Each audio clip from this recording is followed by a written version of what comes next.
Untuk memastikan tidak ada lagi penjualan obat sirup yang dilarang BPOM, Polres Bogor melakukan sidak ke beberapa apotik dan toko obat, serta memberikan sosialisasi kepada para konsumen terkait bahaya dari mengkonsumsi obat tersebut. Terkait adanya larangan BPOM terhadap beberapa obat sirup pada anak yang mengandung etilen glikol, Kapolres Bogor bersama Kasat Narkoba Polres Bogor menggelar sidak ke beberapa apotek serta toko obat di kawasan Cibinong, Kabupaten Bogor, Jawa Barat. Langkah ini diambil untuk memastikan tidak ada lagi penjualan obat sirup yang dilarang dijual kembali kepada masyarakat. Dalam sidak kali ini petugas tidak menemukan adanya obat sirup yang dilarang dijual. Sebagian besar para penjual sudah menarik produk tersebut. Dan di tempat mereka berjualan, para penjual sudah menempelkan pengumuman larangan obat sirup oleh BPOM. Selain sidak, dalam kesempatan ini Kapolres Bogor juga memberikan sosialisasi kepada para konsumen terkait bahaya mengkonsumsi obat sirup pada anak-anak yang menyebabkan gagal ginjal akut. Ya, kalau untuk kita tetap memantau perkembangan terbaru dari Badan Pengawas Obat dan Makanan, apa yang dianjurkan oleh Badan POM itu kita akan laksanakan. Seperti contoh kan untuk sementara waktu kita tidak menjual lagi untuk obat-obat sirup untuk anak khususnya ya, karena memang kan terindikasi tadi terdampak ada bahan baku yang berbahaya gitu.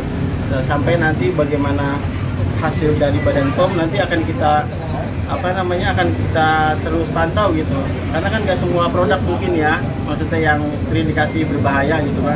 Saat ini kan sudah 39 produk yang diteliti sama Badan POM dan 5 ternyata mengandung obat berbahaya gitu, bahan berbahaya. Untuk nggak menjual paracetamol sih semenjak memang heboh-heboh itu aja gitu. Alhamdulillah sih kita juga memang kita kasih alternatif pemerintah untuk tadi ada produk herbal nih yang aman, insya Allah, seperti contoh misalnya kan kapsul cacing gitu kan. Kita lakukan supaya masyarakat juga tahu dan lebih bijak di dalam memberikan perawatan kepada anak-anaknya yang sakit. Kami menyarankan kepada para orang tua juga agar lebih baik datang pada ahlinya daripada mengobati sendiri atau mencari obat sendiri. Alhamdulillah dari beberapa toko obat dan apotek yang kami lakukan pengecekan di Kabupaten Bogor sudah terpampang pengumuman dari masing-masing toko obat dan apotek ini, pengumuman dari pemerintah yang menyatakan untuk sementara bahwa obat-obat untuk anak yang berbentuk sirup tidak dijual terlebih dahulu.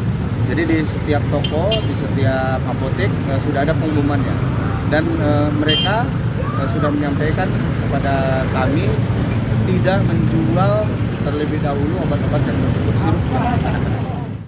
Dari Cibinong, Kabupaten Bogor, Edi Junaidi melaporkan.